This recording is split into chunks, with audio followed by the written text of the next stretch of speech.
Hola chicos y chicas, mi nombre es Adaris y este es un vídeo basado en cómo usar correctamente una bureta.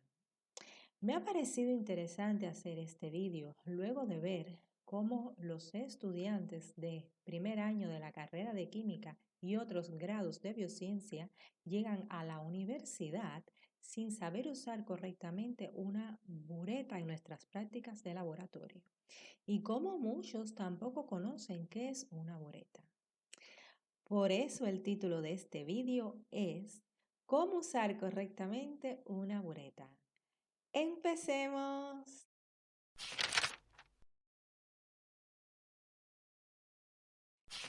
Empecemos por mostrar qué es una bureta.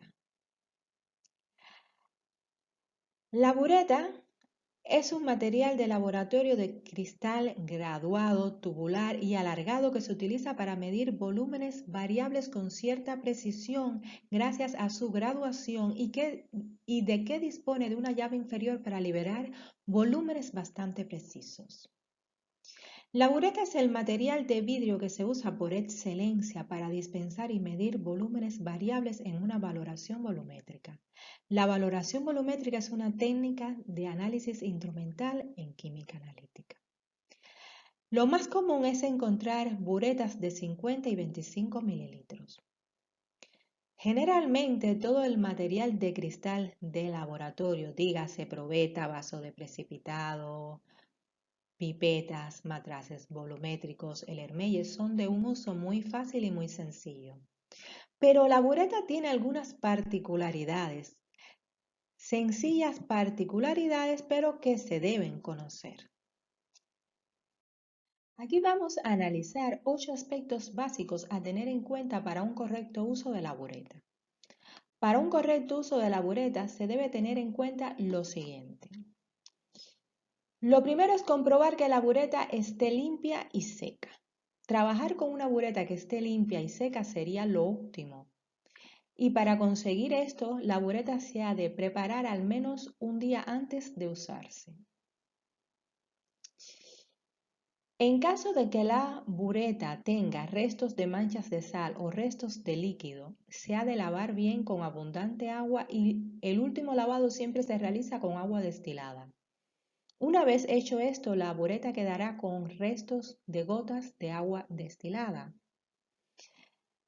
Entonces se ha de ambientar o endulzar con el líquido o la disolución que se desea dispensar. Para ambientar o endulzar se le adicionan unos 10 mililitros de dicho líquido y se trata de arrastrar con él las gotas de agua de toda la parte interior de la bureta. Esta operación se debe repetir 3 veces para que la bureta quede bien ambientada con el líquido o la disolución que deseamos dispensar. Este es un paso importante porque si adicionamos directamente el líquido o disolución a dispensar dentro de la bureta con restos de gotas de agua en las paredes interiores, el líquido se contaminará con esta agua y la concentración se alterará, es decir, se diluirá. Por último, se ha de secar por fuera. Esto evita que gotas de líquido o de disolución no deseadas queden en el cristal exterior de la bureta. Lo segundo es colocar la bureta en el soporte y sujetarla con una pinza como se indica en la figura. Estos son los soportes, estas son las pinzas y estas, como ya sabemos, son nuestras buretas. Colocar correctamente la bureta, porque la bureta debe quedar bien colocada. Al colocar la bureta en el soporte sujetada por la pinza, se ha de vigilar que la bureta quede completamente recta, ya que una pequeña inclinación podría inducir a un error en la lectura de la graduación y en consecuencia del volumen dispensado. Noten en esta figura cómo esta bureta ha quedado ligeramente inclinada, lo cual es una mala práctica. Otro aspecto es que dado que la bureta es muy larga, especialmente si es la bureta de 50 mililitros, esta se debe colocar a una altura apropiada que nos permita su correcto manejo dispensando líquidos, así como la lectura del menisco en la línea de graduación. Una vez tengamos nuestra bureta correctamente instalada, el próximo paso sería el llenado de la bureta. Para el llenado de la bureta, lo primero es colocar un recipiente debajo, ya sea un vaso de precipitado o un Erlenmeyer. Cuando llenamos la bureta, se ha de vigilar que la parte inferior después de la llave, es decir, lo que sería la punta final de la bureta, tiene que quedar completamente llena del líquido o disolución en cuestión. Como se observa aquí en esta figura,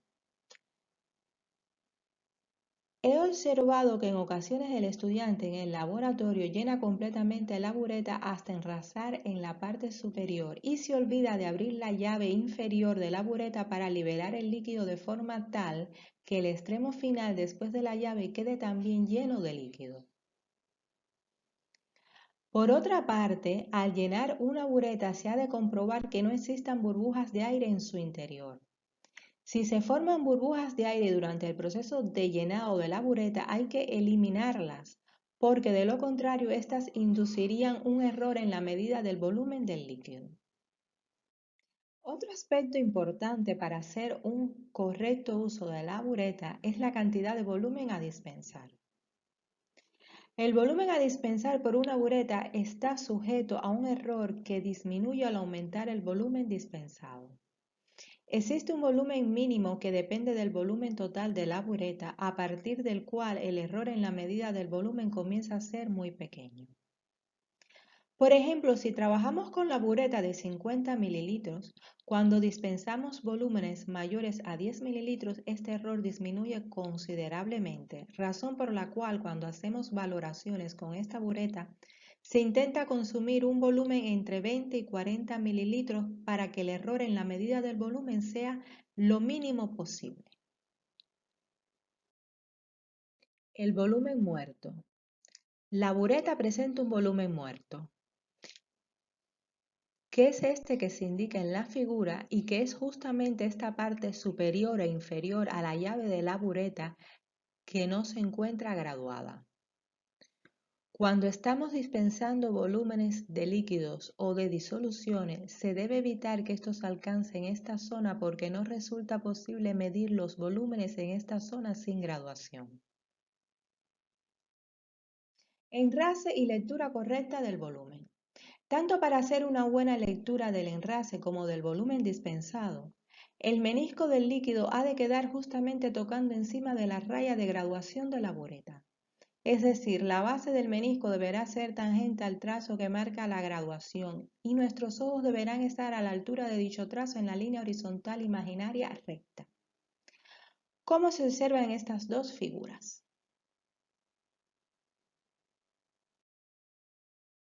El empleo de la bureta en la valoración volumétrica.